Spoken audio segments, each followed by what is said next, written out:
First off, everyone, we want to say thank you so much for all the feedback and love that we've received on our Facebook page about all the classes that we're offering. We're glad to do it and happy to do it. If you have any suggestions for more formats that you would like to see during this time while we can't be with you in person, just let us know. But welcome to Hump Day Habits with Josh and Mandy. Right. She always laughs when she says it. But Mandy, I'll start us off, I guess, Okay. with Hump Day healthy habits, right? And today our topic is going to be on sleep. And so it's not actually a habit, right? It's more of a necessary. But what we're going to talk about is some of the healthy habits that can help get us a better sleep, help us sleep better. I think that obviously, sleep, directly correlates with recovery, and recovery directly correlates with stress. And so I think that's important why we chose this topic today. Obviously, with it being so stressful and everything going on, there's a few things that we'd like to contribute or let you know how we can eliminate that stress. And part of it is by getting a better sleep, overall quality sleep. Um, and so we'll touch base on that a little bit here. We'll keep it short and sweet. So I guess another way to talk about it instead of sleep habits, I like to call it sleep hygiene. So I'll go over a few quick things that might help you. And Mandy will talk about some other things as far as like blue screen and, our TVs and stuff like that that'll affect our sleep. It's very impactful and not in a good way. I think there's a couple things that we can do to help with the sleep pattern, with our sleep hygiene. And one of the things is by getting up and going to bed at the same time. We'd be amazed at how it's called our circadian rhythm, how our bodies actually work in a rhythm, right? Once we get in that same rhythm, it's going to help us stay asleep and fall asleep faster. So by going to bed at the same time and waking up at the same time, it's going to help that natural desire that we have, obviously, to sleep. I think there's certain things that we can avoid too, as far as whether it's caffeine, whether it's alcohol, nicotine, those kind of things. I would say to do without it, but if we are using those things, let's not use it so close to bedtime, right? That's other things that's going to keep our mind racing, keep us going, not allow us to really settle down and start that recovery, start that sleep process. A couple more, Mandy, and I'll pass it on to you. I think eating is one, right? So if we're doing number one about going to bed and at the same time every night, let's focus on when we're eating too.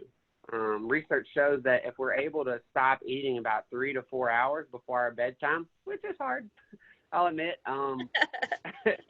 as we all have our different schedules, right? I mean, some of us have our kids that are at home and we're trying to get ready, and so we can't eat during that time or whatever it is that you're facing.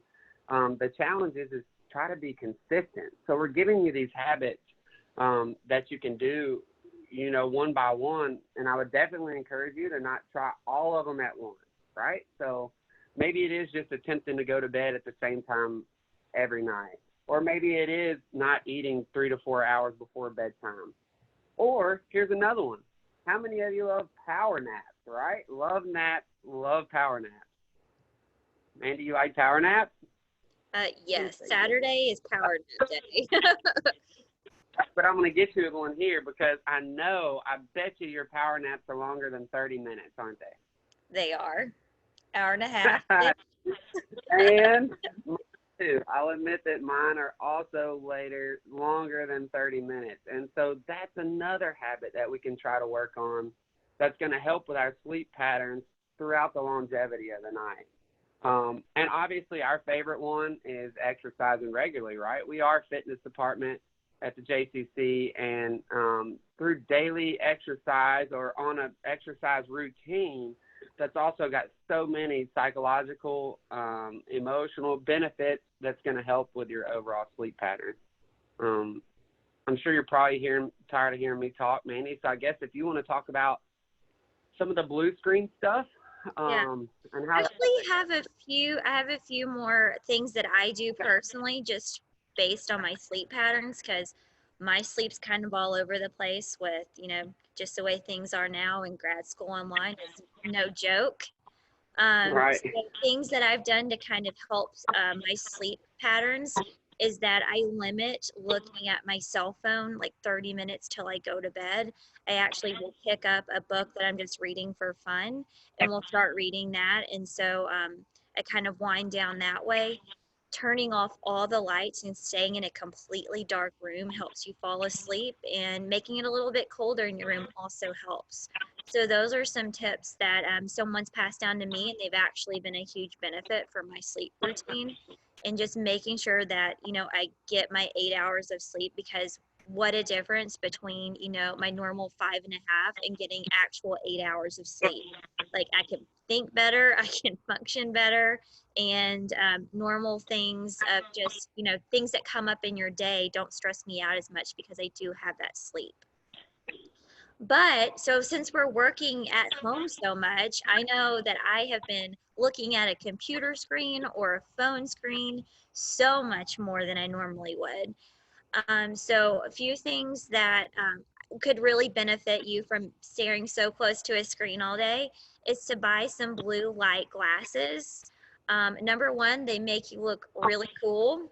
But number two, they really do help when you're staring at a computer screen for a long period of time with eye strain. So we want to protect our eyes too. And another thing is we're sitting for really long periods throughout the day. So making sure, like, just looking at your watch every so often in the corner of your computer, every hour, just stand up for 5 minutes. Feel how you're sitting in your chair. Are you starting to crunch over? Do you need to realign? Do you put your feet underneath your chair when you're sitting down? I'm really bad about doing that, but proper alignment with your feet underneath your knees is really important.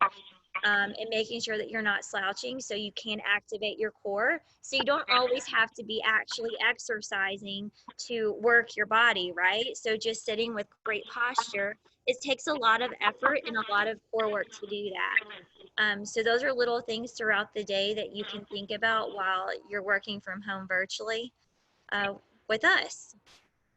Anything, Absolutely. anything with you, I think Josh? that's fantastic. No, I'm glad you brought that up. Because it really is those few subtle things that you can change throughout the day. Whether it is that sitting up straight, whether it is every hour you stand up. Luckily, I've got this watch thing that makes me stand up right every hour. So it forces me to, or it like shocks me. But anyways, I don't recommend getting one of those. Just try and do it on your own, right? Make healthy, conscious decisions, and that's what we're here for. We're going to bring something to you every Wednesday, whether it's sleep, whether it's hydration, whether it's exercise tips. There's going to be a bunch of things that we can talk about. Feel free to tune in at any time. Feel free to always email us, call us. You have our numbers. You have our contact information. And I promise you, if we don't know the answer, we'll get it for you. Yeah, we have a ton Anything of else? resources. We know a ton of people. So if they're looking for something specific, just let us know. Yeah, Yeah. absolutely. Cool. I think that sounds good, man. I think I'm going to go ahead and practice some of my tips now. Sit up a little higher, everyone. All right. Well, thank you so much for your time, guys. We really do appreciate it. And anything we can do to help, we miss seeing you in person. All right. Absolutely. Thanks. See you Bye. next time.